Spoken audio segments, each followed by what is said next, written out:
What's going on, guys? I'm going to be doing a video today on the rates for different lanes and how to basically quote the prices on each specific lane.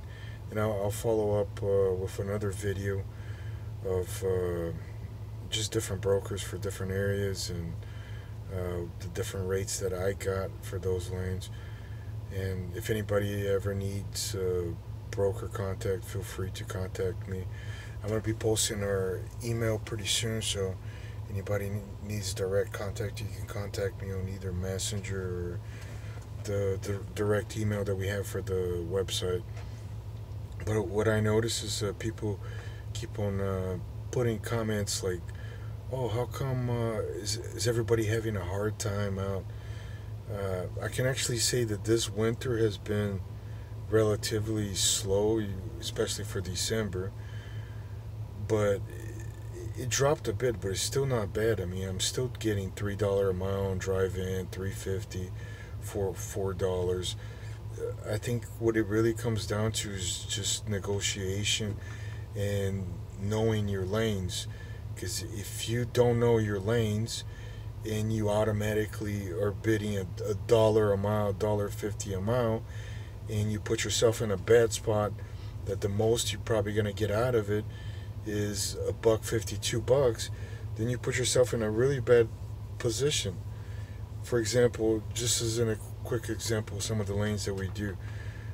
I know a lot of people don't like California, but California to me is like one of my favorite places because out of there, I literally don't get out of California for less than 350 per mile, and this is drive-in. So if you have reefer, RGN, flatbed, I guess California is pretty bad.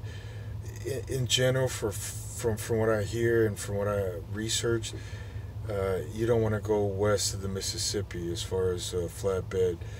But California has pretty good reefer and drive-in loads. So I know a lot of people don't like going there because traffic and dealing with the fuel prices, DOT, the speed limit, and everything. But as far as getting the rates that you want, the rates are there. They have coast to coast, pretty much a lot of good trips. 1,000 miles, 700. They pay really well. So you have plenty of choices going to good markets. The other thing too is also knowing your markets, especially starting out. That's something that you gonna have to learn just by taking a bad load and like once you get there, you know that there's literally 5 to 10 loads posted and they go off the board right away. That's something everybody had to learn. Um, my position here is pretty much to help out so you don't have to make the same mistakes that most owner operators make. For me, starting out, for example, what I notice is New Mexico is a bad spot. Um, the Dakotas are a bad spot. Florida, um, upstate Washington, Oregon, it pays really well to go there, but coming out of it, it's a buck something per mile, $2 if you get lucky. Um, Florida the same, pays really well going in.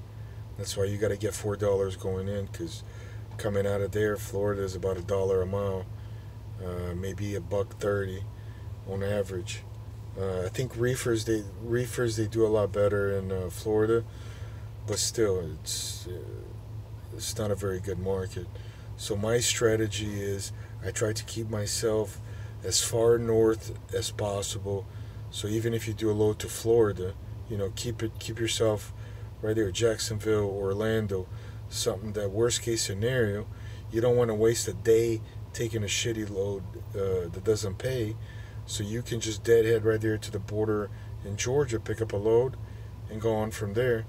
Because a lot of people have different aspects as far as, oh, I'd rather take that cheap load and it covers for fuel.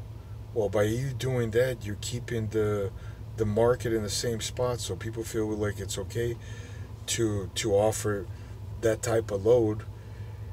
And for me, if a broker doesn't pay or a load doesn't pay, I'm not gonna haul for cheap. You think that it's paying for your fuel, but even that short little load is still gonna take a day off of your time. That's a day that you could easily clear, 1,200 bucks, 1,500, depending what type of load you get.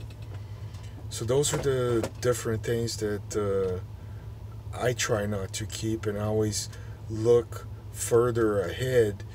Even if I take a load that pays well, it doesn't put me in a great spot, but at least it's a place that I know, I'm gonna get at least the average, 210, 215 coming out of there. You you can still put yourself in a place where the market is really bad. You just have to make sure you get paid. And Florida's a perfect example because if I'm not mistaken, I think from Jacksonville to Valdosta, Georgia is about 100 miles deadhead. So that's a very easy deadhead. You could literally drop your load deadhead straight there, pick up another load. Um, what other place? Oregon, for example. I done some loads over there. So usually from California, I like to keep it at Portland. From there, shoot myself down south, so I don't even have to mess around with their load. So worst case scenario, just deadhead back, pick up a load from up north, and then take it wherever, depending on the load. I try not to go to Washington too much because Washington puts you in a really bad spot because you pretty much have Oregon and Idaho, and there is no loads coming out of there. So if you put yourself that far up north, you probably gonna have a lot more deadhead, or you might have to end up taking one of those cheap loads, to cover for the fuel.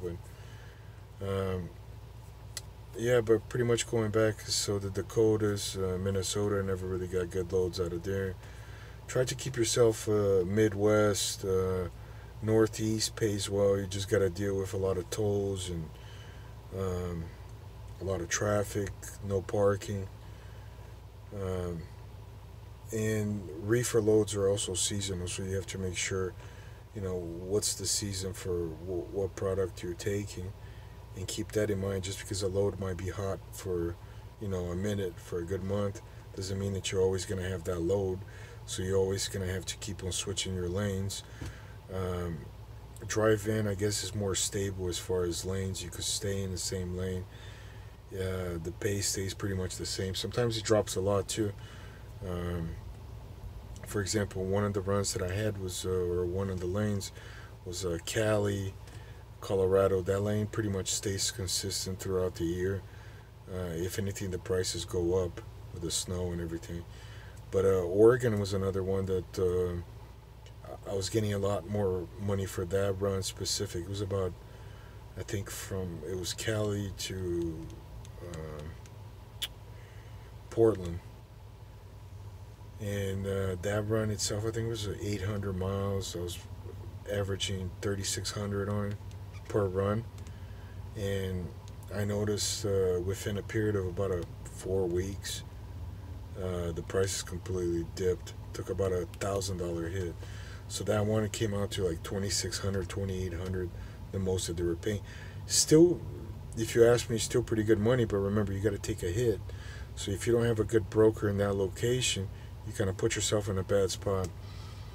Um, the other video that I'm gonna do is just sharing different brokers, because whenever you first start, you're gonna have they want people with experience, which is normal, because you're talking about hauling loads that are high value, so they don't want you, you know, to get into an accident, destroy their load, or something happens, so they want you with a little bit of experience. So a lot of the brokers pretty much won't deal with you unless you have, I would say, to get decent brokers, probably at least 6 months to a year. But uh, there's still places out there that you still might be able to get yourself in with them, as long as they're desperate.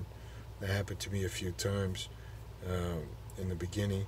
So if they really need you, so no need to worry or stress out about getting brokers. And my main advice is, well, never stick with the same broker.